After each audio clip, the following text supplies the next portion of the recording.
Hello guys. So, ang kita ngayon, gagawin ko ay welcome nga pala dito sa aking vlog. So, si tita ngayon ay, ang gagawin ko ay magtatanggal po ako ng mga punda. Tapos, papalitan ko po itong cover ng higaan namin. So, makikita niyo yung higaan namin, kawayan po. Yung mister ko po ang gumawa niyan. Yan. Yung mister ko. Kasi, wala kami pambili ng kama.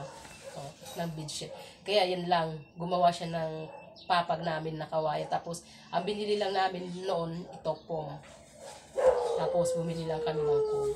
So, ito ang gagawin ko. So, medyo mahirap ibalik yung cover dahil kailangan nating ipasok. Hindi katulad nito, i-ano ko lang, madali lang siya. Pero yung ilalagay ko ngayon, medyo mahirap. Abutin si Pita ng ng siyam-siyam. So, ito tatanggalin ko para mapalitan. Tapos, iwawashing ko siya. So, yan, tanggal ko na. So, meron kaming cover na mga tatlong piraso lang po yung cover ng kama namin. So, yun ang pinagpapalit-palit ko. So, ito yung ilalagay ko. So, medyo mahirap ilagay ito, guys. Dito ako nahihirapan maglagay ba. Yan. So, pakita ko sa inyo kung paano ako maglagay ng cover na ganito. Ito yung So, babalik na rin ko muna bago ko siya ilagay. So, ganito yan. Ilagay ko. May butas na rin to eh. Ay, may butas na rin siya. So, kasi malaki yung butas. So, ito na lang yung ilalagay ko sa So, yan, binaliktad ko siya, guys. Binaliktad ko yung pagka, niya. Tapos, ipapasok ko siya na, dito. Hindi niyo kasi medyo mahirap ilagay. So, dito eh. I-ano ko para makita ninyo ako, guys, kung paano ako maglagay. Yan. So, yan. Ganito ako maglagay. Hawakan ko sa loob. Yan. So, ganito. Kanin ko siya. Tapos, i-ano ko dito sa may kama. Ay, dito sa may punga pala. Yan. Para medyo madaling ilagay. Kaya si Pita maglagay. Lagay mo na lang din, anak. Lagay mo doon. O, lagay mo muna dyan. Ha? Ay, ano ginata mo powder? Lagay mo na doon. Oh. Huwag kang niti dyan. Malikabok. Malikabok na yung pum. So, kailangan na ulit nang bumili ng panibag. Mahirap ilagay yung yung cover. Pag pinapasok, mahirap. Madali siyang tanggalin pero mahirap ibalik na. May wallet ko. Sige, abutin ako dito na. Malas, Wallet ko. Abutin to. Yung siyam-siyam ng paglagay.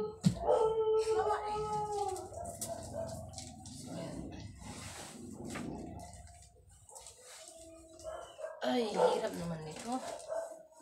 Hirapan talaga si Tita.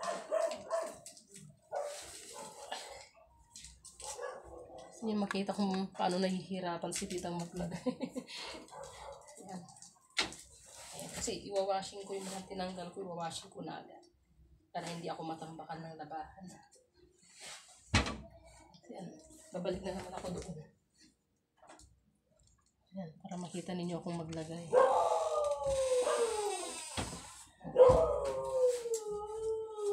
Maingay yung aso. Parang baliktad yung paglagay. May butas pa rin.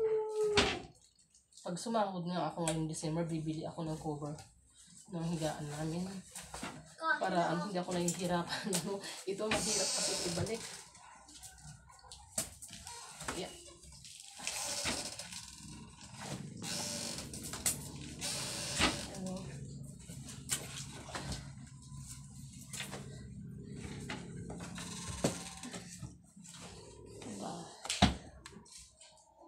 So, babalik na naman ako doon sa kabila. Kasi medyo talaga mahirap ito talagang ibalik. Ito yung cover niya nung binili namin. Ayan.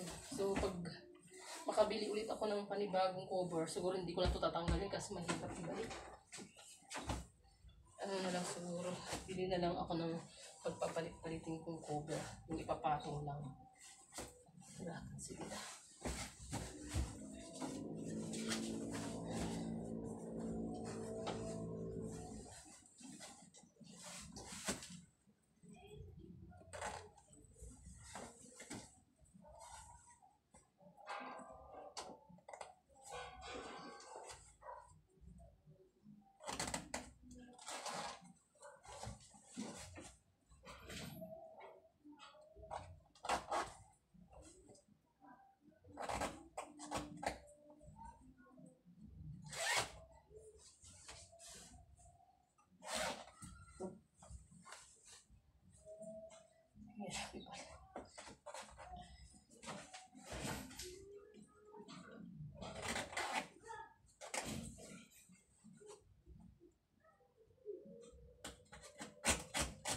Malapit na rin masibra yung zipper niya.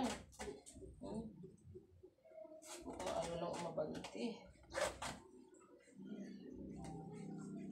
Matagal na rin itong pum na ito sa amin. Ilang taon na rin ito na ginagamit na. Years na rin siya. So, ayan. Nilagay ko na siya.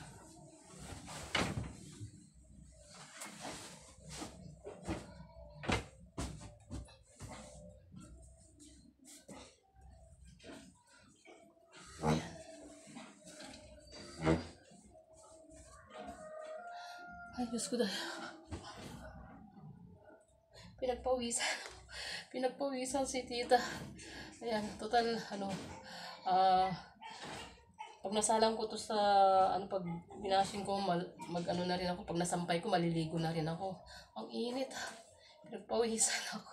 Pinagpawisan si tita. Mamaya na lang ako maglagay ng punda, ng unan. Itong mga unan na ito, mga luma na ito eh. Unan pa ito ni inang ko dati nung buhay pa siya. Ito, mga unan. Bibili na lang ng bago ulit. Kasi kulang na yung unan namin. Mga luma na yung unan namin. Bili na lang ng bago pag sumahod si tita. Yan.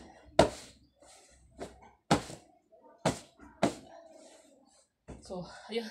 Tapos na guys. So, mamaya na ako maglagay ng punda. So, ang gagawin ko, ilabas ko muna lahat yung tinanggal ko na punda saka yung bedsheet. Ilalabas ko muna tapos magwawalis pa ako dito sa kwarto namin. Punas-punas muna sa mga sa may bintana. Punasan ko tapos, isalang ko na ito sa labahat. Tapos, pag natapos ng mawashing, sampay. Tapos, konting pahinga, maliligo na si tita. Yan, habang nagwa-washing nga pala ako, magluluto na rin ako. Hindi pa kasi ako nakakapagluto ng kanin na sa ulam. Wala pa kaming uulamin. Siguro, itlog na lang ang iluluto kong ulam. Yan, tignan ninyo man ang itsura ni tita, oh. Ayan, masasabi yung gurang na si tita kasi yung itsura, walang ayos, diba? Ayan, so, yung damit ko, kagabi na damit ko. Ayan. Ayan. Kasi yung ginagawa ko kasi pag natutulog ako, iba yung damit ko pag natutulog. Tapos, ayun, kinaumagahan, maghahabbat ulit ako. Tapos, binabalik ko yung damit ko kasi hindi naman siya marumi. Ganun kasi ako eh. Hindi naman siya marumi. Tapos, bagong suot ko lang ito kagabi. Kaya, ayun. Tapos, ayun, maliligo na ako. Pawis na si tita. Ayan. So, ayan. So, hanggang dito na lang guys dahil busy pa si tita, no? Thank you po sa mga, nanonood ng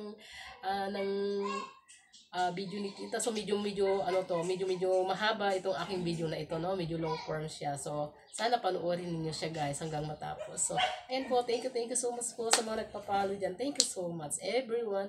At sa mga nag-subscribe po. Thank you so much. Yan, maraming salamat po sa inyong lahat. God bless po.